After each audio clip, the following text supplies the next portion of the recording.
मेरी वालदा के कपड़े फाड़े, उन्होंने छाती से लेकर दामन तक उनका पुलिस वालों फाड़ा। ने? जी, पुलिस वाले उन्होंने पहले हमें बालों से खींचा, हमें खवातीन को। जी हमें एक इलाके का मुआफ़िज़, एक इलाके का ठेकेदार है जिसने लोगों को तहफ़्फ़ुज़ फराहम करना है, वो शख्स इनको कह रहा है कि तुम इस काबिल नहीं हो कि तुम्हें जो है ना वो कपड़े पहनने दिए जाएं। नंगे वहाँ से नंगे तिरंगे लेके गए। जी हम मरियम साहिबा, सवालिया निशान है आपकी कारकर्दगी पे कि आपका ऐसा चोट के बदमाश बन गया है, वो कह रहा है मरियम नवाज़ मेरा क्या उखाड़ लेगी। थाने ले जाने का कहा है, लेकिन लेकर सीधा अपने प्राइवेट क्वार्टर पर गए। उन्होंने वहाँ पर पूरी रात हमें एक टांग पर खड़ा रखा और हम पर तशद्दुद किया। वहाँ पे मुझे प्राइवेट पार्ट को टच किया गया है, तो उधर बहुत बदतमीज़ी मेरे साथ बहुत नाइंसाफ़ी की गई है।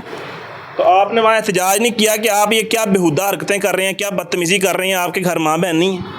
हमने बोला है, उन लोगों ने बोला है इधर कोई किसी की माँ या बहन नहीं होती। अब मुझे बालों से खींचा है, मेरी सिस्टर की बेटी है, मेरी अम्मी है, उनको मेरे अब्बू को मारा है ने, मेरे अब्बू का सर फाड़ा है। वहाँ पे हमें पूरी रात एक टांग पे खड़ा रखा है ने, पूरी रात। अगर हम टांग नीचे रखते थे वो हमारे साथ तशद्दुद करते थे, हमें मारते थे। आपको? जी, मुझे गालियाँ निकालते थे, गंदी बातें करते थे। क़यामत का मंजर था उस टाइम। हम ऐसे थे कि ज़मीन फट जाए हम अंदर चले जाएं। मर जाने को दिल कर रहा था? जी बिल्कुल। हमें अभी भी इंसाफ ना दिया गया तो हम खुदकुशी करके मर जाएंगे।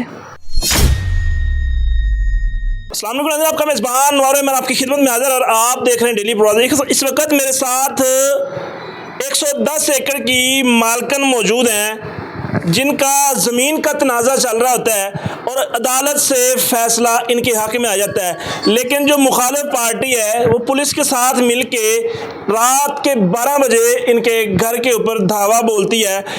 पहले वो मुखालिफ पार्टी के कुछ गुंडे इनके घर में घुसते हैं, इनके ऊपर तशद्दुद करते हैं, और उसके बाद जब ये अपनी प्रोटेक्शन के लिए 15 की कॉल मिलाते हैं तो इनको आगे से रिएक्शन क्या मिलता है। पुलिस आती है, पुलिस का SHO मंसूर अली उस इलाके का, वो आता है, आके इन्हीं लोगों को उल्टा तशद्दुद भी करता है, इसकी वालदा के कपड़े फाड़ता है, वालिद के सर में डंडे मारता है, उसको उसका सर फाड़ देता है और उसके बाद उसको गिरफ़्तार करके उसी डाले के अंदर डाल के कई साजो सामान घर से उठा के रफू चक्कर हो जाते हैं और उसके बाद अपने प्राइवेट सेल के अंदर रख के इनको वहाँ पे तरह तरह से टॉर्चर किया जाता है। आइए जानने की कोशिश करते हैं कि ये फैमिली लाहौर तक आई है मरियम नवाज़ साहिबा के सामने अपीलें दायर करने के लिए कि मरियम साहिबा, आप जिस पुलिस का करैक्टर ये बनाना चाहती हैं कि तू तड़ाक करके बात नहीं करेगी, ये पुलिस हमें अपने प्राइवेट सेल में रख के प्राइवेट जगह पे गंदी हरकतें करती है और तरह तरह की अल्फाज कसती है। आइए जानने की कोशिश करते हैं कि मामला क्या है। अस्सलाम वालेकुम। वालेकुम सलाम। मेरी बहन, क्या नाम है आपका? मेरा नाम सादिया है। मैं तहसील चुबारा, ज़िला लिया के रिहायशी इलाके हैरवाला की रहने वाली हूँ। खैरवाला की? जी, हैरवाला की। ठीक हो गया।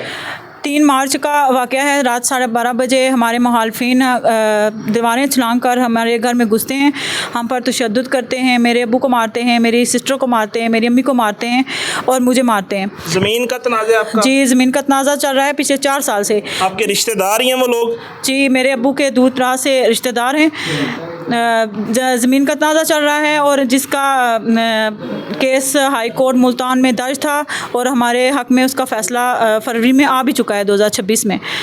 1 महीना पहले फ़ैसला हमारे हक़ में आया और 1 महीने के बाद उन्होंने दावा हम पर बोला है और हम पर तशद्दुद किया है। जब मेरे वालिद साहब ने उनसे बचाव करके 15 पर कॉल की है तो पुलिस आई है, बजाय हमारी मदद करने के उन्होंने उनकी मदद की है और हम पर तशद्दुद किया है बिला वजह। वो क्या हैं? वो गुंडे हैं, बदमाश हैं उस इलाके के, क्या चीज़ हैं वो? फ़िलहाल तो वो गुंडे हैं, ओवरसीज़ पाकिस्तानी हैं, उनके पास बहुत पैसा है। बाहर का पैसा है? जी, बाहर का पैसा है, वो हर एक चीज़ को ख़रीद लेते हैं। उन्होंने DPO तक ख़रीदा हुआ है। बहुत बड़ी बात कर रही हैं कि डीपीओ को खरीदना को खाला जी का वाड़ा नहीं होता, डीपीओ खरीद लिया उन्होंने। जी उन्होंने सारा पुलिस एहलकार सब कुछ खरीदा हुआ है। ज़ाहिर की बात है इतनी नाइंसाफ़ी एक इलाके में हो रही है, कोई उस आवाज़ नहीं उठा रहा, तो सब कुछ खरीदा हुआ है इसलिए आवाज़ नहीं उठा रहा ना। SHO मंसूर अली, उसको जब आप 15 पे कॉल करते हैं तो SHO खुद आता है? जी SHO मंसूर गिलानी खुद आते हैं, साथ में 8 से 10 लोग होते हैं पुलिस वाले। जी पुलिस वाले, वो हम पर तशद्दुद करते हैं, हमारे बाल खींचते हैं। आपने उनको कहा नहीं कि 15 हम कर रहे हैं, बुला हम रहे हैं, आप हमारे ऊपर तशद्दुद कर रहे हैं? जी हमने बोला था, हमने बोला कि हमारा कसूर क्या है, उन्होंने कहा बोला कि हम कसूर आगे जाकर बताएंगे आपको कि आपका कसूर आगे कहाँ जाके? क्वार्टर पे जाकर जहाँ पे ले जाना चाहते थे वो उन्होंने वहाँ का नाम लिया है। मतलब ये है कि आपको वहाँ से उठाया गया, थाने नहीं लेके गए? नहीं थाने नहीं लेकर गए, उन्होंने पहले हमें बालों से खींचा, हमें खवातीन को? जी हमें खवातीन पुलिस साथ थी उनके? नहीं, कोई भी लेडी कांस्टेबल साथ में नहीं थी, ना घर पे ना क्वार्टर पुलिस पे। के 12 अफराद आपकी मदद के लिए आए हुए, वो पुलिस वाले 15 कॉल से वो 12 अफराद घर में घुस जाते हैं? जी 12 अफराद विदाउट खवातीन? जी बिल्कुल, वो लेडी कांस्टेबल के बगैर घर में घुसते हैं और हमारे साथ बेहुरमती करते हैं, हमारे कपड़े फाड़ते हैं, चीखो पुकार था हमारे घर में, हमारे बाल खींचते हैं, हमें जलील खुवार करके। मेरी 8 माह की वालदा के साथ बदतमीजी हुई, वो क्या मामला है? जी मेरी वालदा के कपड़े फाड़े उन्होंने, छाती से लेकर दामन तक उनका पुलिस वालों फाड़ा। ने? जी पुलिस वालों ने। SHO सामने था? जी सामने था। SHO ने खुद फाड़े? SHO सामने था, उन सब ने मिलकर, एक रात का वाक़या है, एक अंधेरी रात थी, किसने किसको फाड़ा है ये हमें नहीं पता, लेकिन ये सारा कुछ पुलिस का वाक़या है।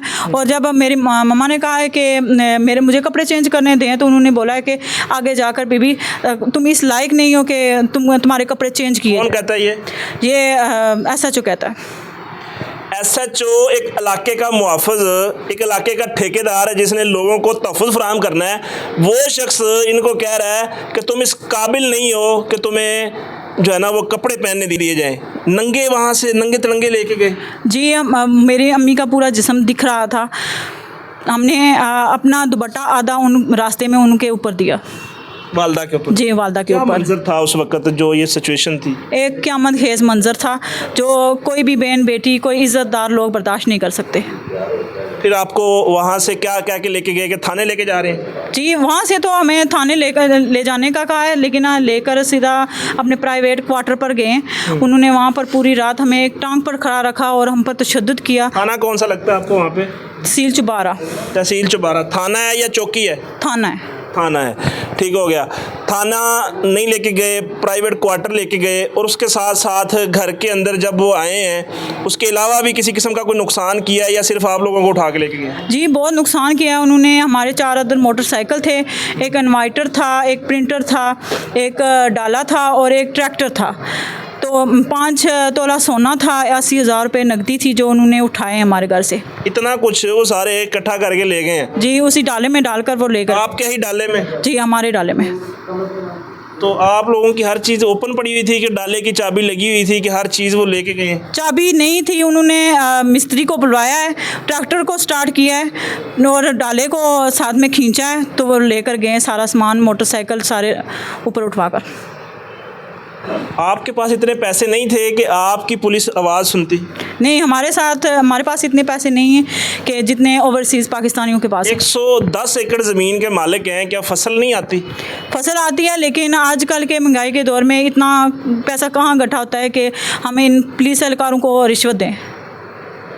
नाज़रीन, वो पुलिस एहलकार आते हैं, जब वहाँ लेके जाते हैं तो इस बहन के साथ जो कंवारी है, अभी गैर शादीशुदा है, उसके साथ क्या हरकत करते हैं, आइए उससे जानने की कोशिश करते हैं। अस्सलाम वालेकुम। वालेकुम सलाम। क्या नाम है आपका?